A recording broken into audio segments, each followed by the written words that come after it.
Yes bro, ఇప్పుడే Hanuman movie చూసేసి రావడం జరిగింది. ఇక మూవీ గురించి చెప్పాలంటే బ్రో ఒకటే చెప్తున్నాను నేను.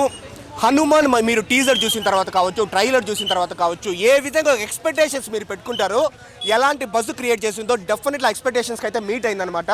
డిసప్పాయింట్ అయితే కాదు. అంటే ఓకే, అక్కడక్కడ కొంచెం స్లో పేస్ నరేషన్ ఉంటుంది, ఒప్పుకుంటానని. కానీ మనకు హై ఇచ్చే సీన్స్ మూవీలో చాలా అంటే చాలా ఉన్నాయన్నమాట. ఓవరాల్గా మనకు బయటకు వచ్చి చూసిన తర్వాత నిజంగానే మనం క్లాప్స్ కొడతాము.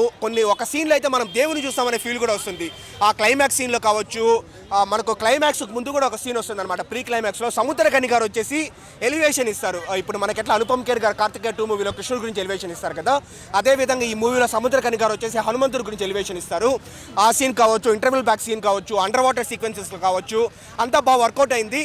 సో హ్యాపీగా ప్రతి ఒక్కరు బ్రో, ఏ వయసులో వాళ్ళైనా సరే, చిన్న పిల్లల నుంచి పెద్దవాళ్ళ వరకు హ్యాపీగా వచ్చి, ఎందుకంటే ఇది వచ్చేసి ఒక సూపర్ మ్యాను, ఇది ఒక రెగ్యులర్ కమర్షియల్ మూవీ, లేకపోతే ఒక బ్యాట్మ్యాను, ఈ DC మార్వెల్ కాదనమాట.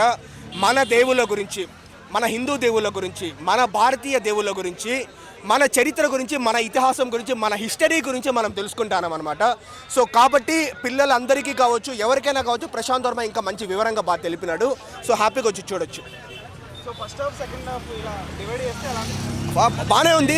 ఫస్ట్ హాఫ్లోనూ కొంచెం స్లో పేస్ నరేషన్ ఉంటుంది, సెకండ్ హాఫ్లోనూ లైట్గా స్లో పేస్ నరేషన్ ఉంటుంది. ఈ మధ్య వచ్చే మూవీస్లో స్లో పేస్ నరేషన్ లేకుండా ఉండడం లేదు. కాకపోతే మనం ఓవరాల్గా మనం చూసేసరికి మనకు 2 హాఫ్స్ బాగా మంచిగా నచ్చుతుంది అనమాట. ఎందుకంటే ఫస్ట్ హాఫ్లో ఇంటర్వెల్ ముందు ఒక హాఫ్ అన్ అవర్ అయితే అదిరిపోతుంది, కంటెంట్కి దిగుతారనమాట. మళ్ళీ సెకండ్ హాఫ్లో కూడా బాగుంటుంది. అంటే అంజీ అమ్మోరు మనం చాలా సినిమాలు చూసాం. వాటిలో అంజీ సినిమాలో క్లైమాక్స్లో శివుని చూపిస్తారు. ఎస్ బ్రో అంజీ సినిమాలో అంటే అప్పట్లో నాది కూడా చాలా చిన్నతనం అనమాట. అది కన్నుల విందలాగునింది. ఈ మూవీ అంతా నేను చెప్పలేను కానీ నిజంగానే హనుమంతుని చూస్తే ఫీల్ అయితే మనకు వస్తుంది. ఆ లెవెల్ వరకు వచ్చిందనమాట. సో ఎందుకంటే ఆ దేవుని చూపించడం కావచ్చు, ఆ గాల్లో ఇంకా విహరించడం కావచ్చు, సో అదే విభీషణుడు చూపించడం కావచ్చు, అంతా బాగానే ఉందన్నమాట. ఓవరాల్గా ఒకటే చెప్తున్నాను బ్రో,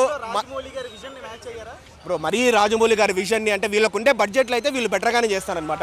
మనకి ఈ మూవీ చూసేటప్పుడు ఒక 40 CR 30 CR లాగా లేకుండా ఒక 90 CR లాగా ఉందన్నమాట. బట్ స్టిల్ అంటే ఈ మూవీలో CGని వాడిండేది కూడా తక్కువే కదండి బ్రో. ఇప్పుడు బాహుబలిలో కావచ్చు, ఆదిపుర్లో కావచ్చు, చాలా ఉంటుంది. VFX ఫీల్ అయితే డెఫినెట్లీ వస్తుంది. ఎందుకంటే ఒక 3-4 సీన్లు మనకు చూసేటప్పుడు మనకు హై ఇచ్చిందనమాట. మనకు అది చాలు VFX బాగుంది అని చెప్పడానికి.